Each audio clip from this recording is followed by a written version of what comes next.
Born in Dallas, Texas. And my first few days of life sort of maybe gave an example of what was going to happen the rest of my life. My mother was driving a convertible Ford to Midland, Texas, when we got into a tornado that picked up the car and took it some distance. Okay. And so my life's never been just totally stable. So I grew up really in Bel Air, Texas, even though we spent some time in New Mexico before that. And it was a very middle-class neighborhood, mostly all white. I had no exposure to really anyone from the African American community, even the Latino community, until later in middle school. I came out later in life when I was 50 as bisexual, but that was much later. During my youth, I was absolutely straight, and I was the best boy. I was always smiling, I was always polite, I was always nice, I was friendly, to everyone, absolutely.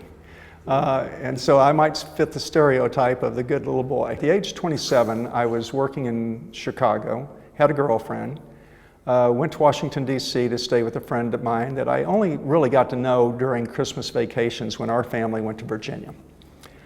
He was very handsome, very good-looking guy, but he always had the best-looking girls with him, so I presumed the guy was straight. I mean, I didn't even think one way or the other. I thought he was straight.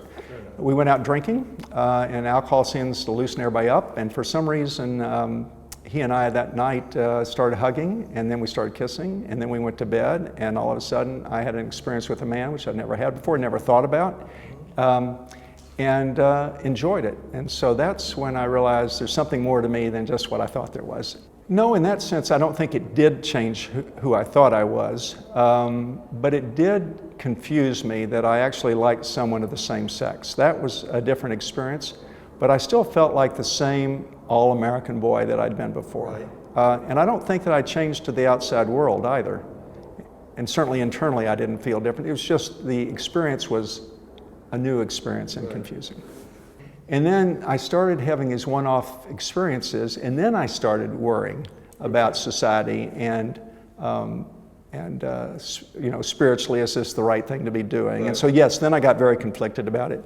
And I spent years I didn't tell anybody until I actually, before I got married to the woman that I was going to marry, that I'd done this, other than 2 priests over time.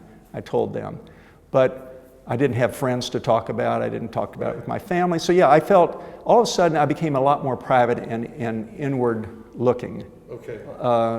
Maybe I was still sociable, but I just wasn't as much of an extrovert. And I'd had something to hide. Through becoming orthodox and becoming spiritual and reading, frankly, a lot of spiritual saintly books, I realized, and this is the most important thing that happened to me, I realized God created you, me, all the people on this planet in His image. And any fundamentalist, whether it's Christian or Muslim or anything else, who tries to put us God in a box is wrong. So when I knew that God created me in His image, I said, okay, I need to love myself and not be concerned about anything else but to live a truthful life and be honest. So that's when I decided to publicly come out. And now today, what I love, it's now almost 20 years later, I know a lot of young people, and I'd say I've met a lot of what I would have called straight men and some straight women who they don't use straight, gay, bisexual, lesbian, anything. They say they're fluid, and they mean by that if they meet somebody and they feel an attraction, they may go to bed with them, male or female.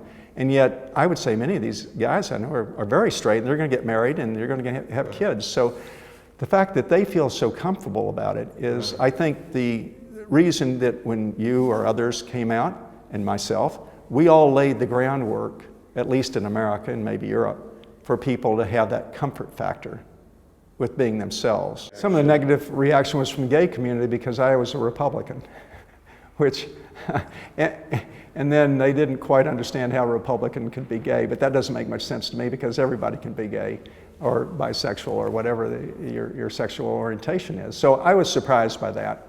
Gay men often don't understand bisexuality. They say it's a bridge to becoming gay, but that's just not the case. I mean, I met far too many people that are very straight, but have occasional, maybe even only one experience in their lives, or maybe just with one person. So I think what we need to be is far more open-minded. Just as the gay community wants to be accepted, well, they also should accept the bisexual community and everyone, and trans community, everybody.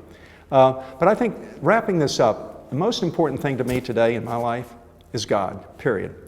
Number one, God, my children, my family, my ex-wife, my friends, and then everybody else. And I literally spend every morning for at least 10 minutes going through every name I can think of, saying a prayer for them, whether they're atheist, agnostic, alive or dead. To me, that's important because I do believe there's an afterlife. And if there is, I'd like us all to be in a very sunny, beautiful place.